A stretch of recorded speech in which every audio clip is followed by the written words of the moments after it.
अखिलेश से नाराजगी के बीच सीएम योगी से मिले शिवपाल यादव। 20 मिनट तक दोनों नेताओं की सीएम आवास पर हुई बातचीत। शिवपाल यादव के जाने के बाद स्वतंत्र देव सिंह और जेपीएस राठौर ने भी की सीएम से मुलाकात।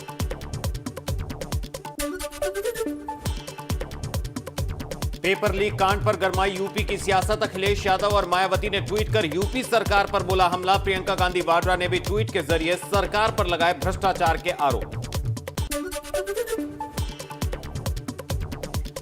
पेपर लीक मामले में बलिया से अब तक कुल 17 गिरफ्तार। आरोपियों के मोबाइल फोन किए गए जब्त। सीएम योगी ने दिए पेपर लीक के आरोपियों पर एनएसए लगाने के निर्देश।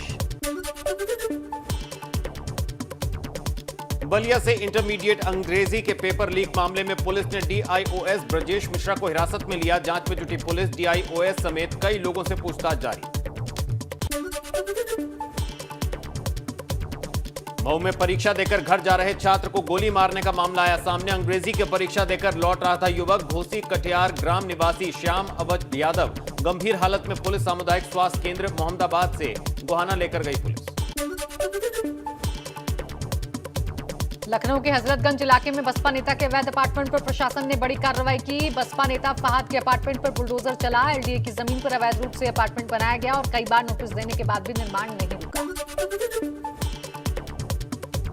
लखनऊ के ही सरोजिनी नगर में बुलडोजर चला। भूमाफिया के कब्जे से अवैध निर्माण को ढाया गया। सरोजिनी नगर के बिजनौर गांव के में सरकारी जमीन से अतिक्रमण हटाने का अभियान चलाया गया। सीएम योगी ने लोक भवन में कोविड-19 को लेकर बड़ी बैठक बुलाई, जिसमें स्वास्थ्य मंत्री ब्रजेश पाठक और वित्त मंत्री सुरेश खन्ना शामिल हुए। इसके अलावा मुख्य सचिव दुर्गा शंकर मिश्रा, अपर मुख्य सचिव गृह अवनीश अवस्थी के अलावा कई और अधिकारी भी मौजूद हैं। मंत्रिमंडल गठन के बाद अब नौकरशाही में बड़े फेरबदल की तैयारी बताया जा रहा है। विधान परिषद चुनाव का आचार संहिता हटते ही कई आईएएस का तबादला होगा। लखनऊ, वाराणसी और अलीगढ़ समेत 10 जिलों के डीएम बदलने की संभावना। बसपा सुप्रीमो मायावती ने अखिलेश यादव पर निशाना साधा। मायावती ने ट्वीट किया कि नवनिर्वाचित यूपी विधानसभा अध्यक्ष सतीश महाना के कई बार विदेश भ्रमण की आड़ में नेता प्रतिपक्ष अखिलेश यादव का अपने विदेश दौरों को विकास के बहाने उचित ठहराने का प्रयास उनकी उस कमी पर पर्दा डालने की कोशिश है जिसका शिकार भाजपा उनको अक्सर बनाती रही है। मायावती ने आगे लिखा कि समग्र विकास के लिए सही सोच और विजन जरूरी है जो बिना विदेशी दौरों के संभव है। ऐसा बीएसपी सरकार ने ताज एक्सप्रेसवे और गंगा एक्सप्रेसवे के जरिए साबित करके दिखाया। जिस तरह दंगा, हिंसा और अपराध मुक्ति के लिए आयरन विल पावर जरूरी है, उसी तरह विकास के लिए संकीर्ण नहीं, सही सोच जरूरी। इटावा से लखनऊ पहुंचे शिवपाल सिंह यादव ने विधानसभा अध्यक्ष सतीश महाना के कमरे में जाकर विधायक की शपथ ली।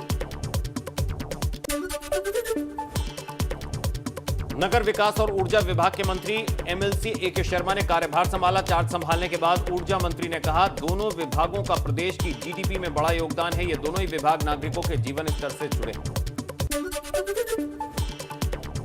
यूपी बोर्ड की 12वीं की अंग्रेजी की परीक्षा का पेपर लीक। 24 जिलों में अंग्रेजी का पेपर किया गया रद्द। बलिया से अंग्रेजी के दोनों सेट का पेपर हुआ लीक। दोपहर 2 बजे से होनी थी परीक्षा। पेपर लीक मामले में एसीएस शिक्षा आराधना शुक्ला ने कहा मामले की जांच कराई जा रही है। पेपर लीक मामले में बच्चों की कोई गलती नहीं। डीएम और एसएसपी मामले की जांच में जुटे। अंबेडकर नगर में परीक्षा रद्द होने के बाद परीक्षा केंद्र पहुंचे परीक्षार्थियों को वापस लौटना पड़ा। परीक्षा केंद्र के व्यवस्थापक ने बताया कि उन्हें 1:30 बजे सूचना दी गई थी कि परीक्षा रद्द हो गई, जिसके बाद परीक्षार्थियों को लौटा दिया गया। एटा में भी आज होने वाली इंटरमीडिएट अंग्रेजी प्रश्न पत्र की परीक्षा हुई निरस्त। कुल 22,937 छात्रों को देनी थी परीक्षा। पेपर आउट होने के चलते निरस्त हुआ पेपर। परीक्षा केंद्रों में भारी संख्या में पुलिस फोर्स भी तैनात। यूपी बोर्ड की इंटरमीडिएट अंग्रेजी परीक्षा का प्रश्न पत्र लीक। कोड संख्या 316 EH सीरीज का लीक पेपर सोशल मीडिया पर हो रहा वायरल। अलीगढ़ में परीक्षा देने आए छात्र और उनके अभिभावक पेपर निरस्त होने से निराश। कहा पूरी तैयारी के साथ पेपर देने आए। बागपत समेत 24 जनपदों में अंग्रेजी का पेपर निरस्त होने से छात्रों में छाई मायूसी। दोपहर 2 बजे शुरू होने वाली परीक्षा से 1 घंटे पहले ही बोर्ड ने 24 जनपदों में परीक्षा की निरस्त। जिलाधिकारी डीआईओएस ने सभी परीक्षा केंद्रों पर परीक्षा रद्द होने के लिए लिखित आदेश जारी किए थे।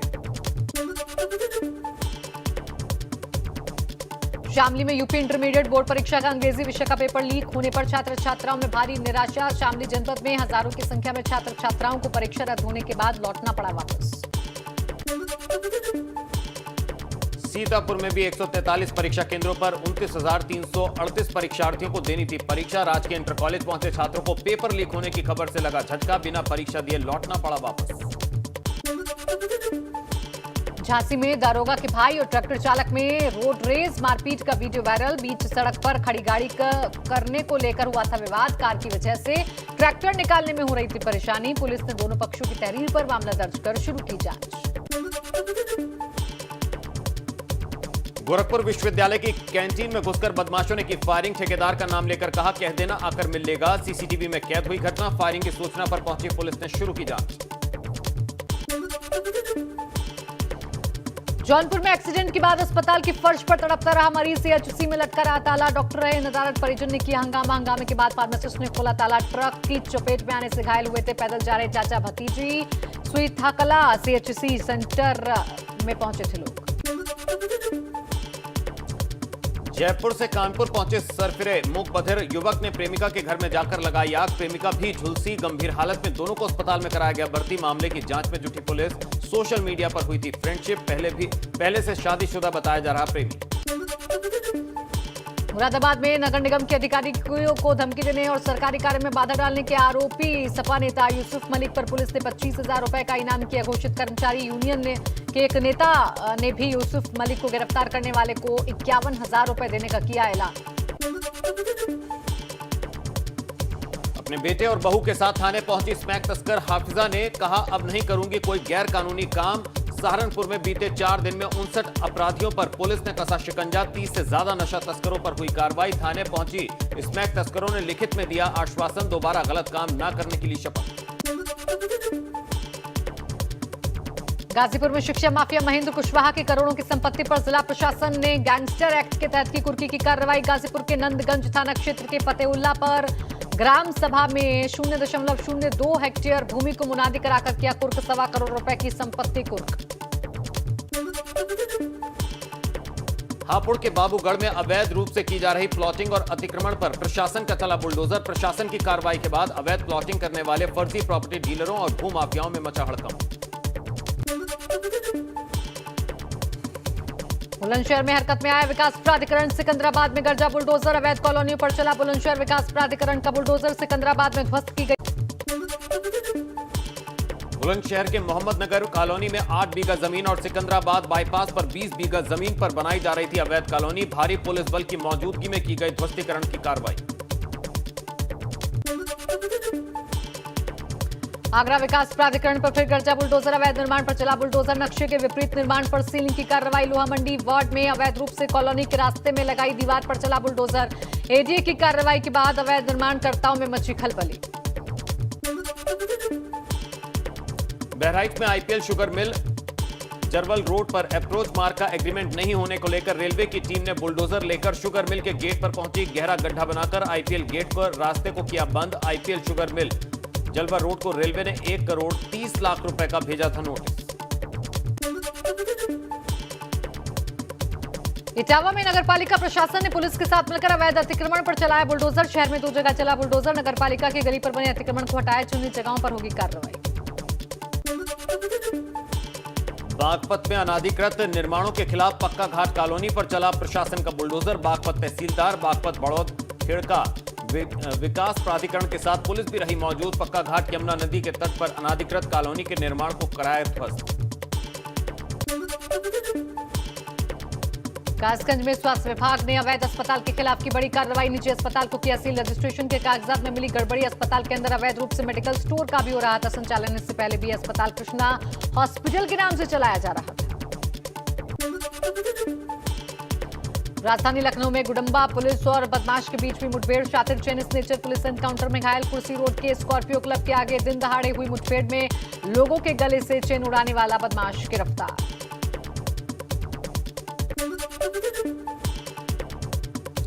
बस्ती के सदर कोतवाली के हरदिया बांसी मार्ग पर पुलिस और बदमाशों के बीच हुई मुठभेड़। 25,000 के इनामी बदमाश उमेश को पुलिस ने किया अरेस्ट। मुठभेड़ के दौरान बदमाश के पैर में लगी गोली। जिला अस्पताल में भर्ती बदमाश से एक अवैध असला, कारतूस, बाइक बरामद। बादा में बच्चों के अपहरण की साजिश का खुलासा। देवर ने भाभी के साथ मिलकर 5 लाख की मांग के लिए रची थी साजिश। 4 फरवरी को महिला और 2 बच्चे रोडवेज से हुए थे गायब। पंजाब के लुधियाना से बांदा पुलिस ने किया बरामद। पुलिस ने झूठे अपहरण मामले में महिला सहित 3 लोगों को किया गिरफ्तार। अयोध्या में रामनवमी के मौके पर श्रद्धालुओं की संख्या को देखते हुए रामलला के दर्शन का वक्त 3 घंटे के लिए बढ़ा दिया गया। रामलला के दर्शन अवधि में 3 अप्रैल से बदलाव किया गया। 2 शिफ्ट में सुबह 6 बजे से शाम 7:30 बजे तक रामलला का दर्शन हो सकेगा। ताज महोत्सव में अपने स्टॉल लगाने वालों के लिए राहत की खबर, क्योंकि ताज महोत्सव की अवधि को अब 3 दिनों के लिए और बढ़ा दिया गया। हालांकि अब सांस्कृतिक कार्यक्रम नहीं होंगे। इसके साथ ही ताज महोत्सव समिति ने एंट्री फीस 50 रुपए से 20 रुपए करने की भी घोषणा की। बॉलीवुड अभिनेत्री यामी गौतम और निमृत कौर ताजमहल देखने पहुंची। बताया जा रहा है बॉलीवुड अभिनेत्रियां फिल्म 10वीं की स्क्रीनिंग के लिए आगरा आई हैं। मंगलवार रात को 10वीं फिल्म की सेंट्रल जेल में स्पेशल स्क्रीनिंग की गई। हालांकि इस दौरान दोनों अभिनेत्रियां गर्मी से परेशान दिखाई दी। आगरा में आयोजित ताज महोत्सव में बॉलीवुड के मशहूर सिंगर बी प्राक भी अपनी सुरीली आवाज का उन्होंने लुहा मनवाया। बॉलीवुड के मशहूर सिंगर बी प्राक के गानों का जादू ऐसा चला कि आगरावासी झूमते नाचते नजर आए।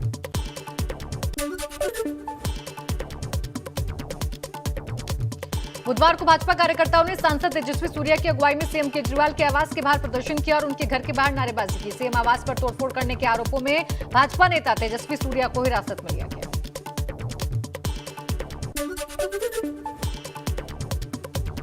केंद्रीय कर्मियों के महंगाई भत्ते में 3% की बढ़ोतरी। केंद्रीय कैबिनेट की मंजूरी। इस बढ़ोतरी के लागू होने के बाद अब केंद्रीय कर्मियों को पेंशन भोगियों को 31% के स्थान पर 34% महंगाई भत्ते का भुगतान किया जाएगा। Chief justice of India NV Ramana ने कहा कि सोमवार को सुप्रीम कोर्ट में पूरी तरह से फिजिकल हियरिंग होगी। कोरोना की वजह से पिछले 2 साल से पूरी तरह फिजिकल हियरिंग नहीं हो पा रही थी। अभी भी कई केस की वर्चुअल हियरिंग हो रही है। गाजियाबाद शहर एक बार फिर प्रदूषण में बना नंबर 1। शहर की हवा लगातार जहरीली हो रही है। केंद्रीय प्रदूषण नियंत्रण बोर्ड के आंकड़ों के मुताबिक देश में सबसे प्रदूषित शहरों में गाजियाबाद शुमार है, जिसका AQI 338 मापा गया। अब भारतीय सड़कों पर भी जल्दी हाइड्रोजन कारें फर्राटा मारते दिखने वाली हैं। बहुप्रतीक्षित पहली हाइड्रोजन कार भारत में अपना सफर शुरू कर चुकी है। केंद्रीय सड़क परिवहन एवं राजमार्ग मंत्री नितिन गडकरी ने बुधवार को टोयोटा मिराई की संसद तक सवारी की। धुआं नहीं, पानी छोड़ती है ये कार। बुधवार का दिन पाकिस्तान की सियासत के लिए रस्साकसी भरा रहा। दिन भर चर्चा रही कि पाकिस्तान के प्रधानमंत्री इमरान खान आज देश को संबोधित करेंगे, लेकिन शाम होते ही खबर आ गई कि उनका संबोधन टाल दिया गया है। आज शाम पाकिस्तान के army chief general Qamar Javed Bajwa ने इमरान खान से मुलाकात की। तेल की कीमतों में बढ़ोतरी को लेकर संसद में टीएमसी और कांग्रेस के कई सांसदों ने किया स्थगन प्रस्ताव। पेट्रोल डीजल की बढ़ती कीमतों को लेकर सरकार से चर्चा और जवाब की मांग की। सरकार से विपक्ष ने महंगाई पर रोक लगाने की मांग की।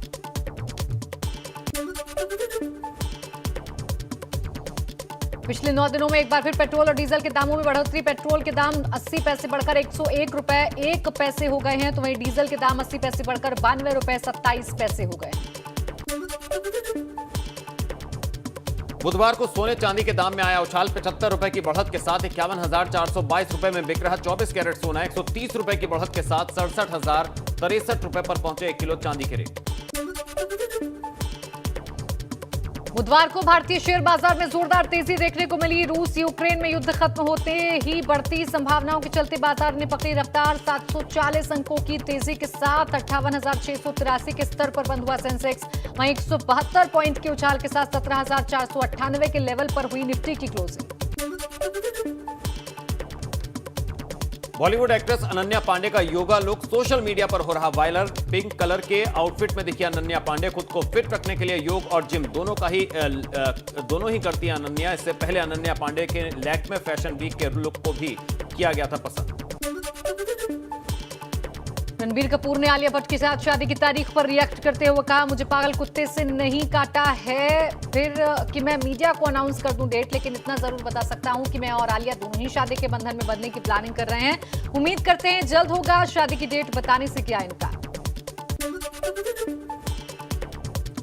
16 साल के हुए ऋतिक सुजैन के बड़े बेटे रेहान सुजैन ने फोटो शेयर कर लिखा, दुनिया की सबसे लकी मां हूं। रेहान लुक्स के मामले में अपने पिता ऋतिक रोशन को भी मात देते नजर आए। फैंस ने लिखा, रेहान ऋतिक के बाद बॉलीवुड का दूसरा हैंडसम डूड बनेगा।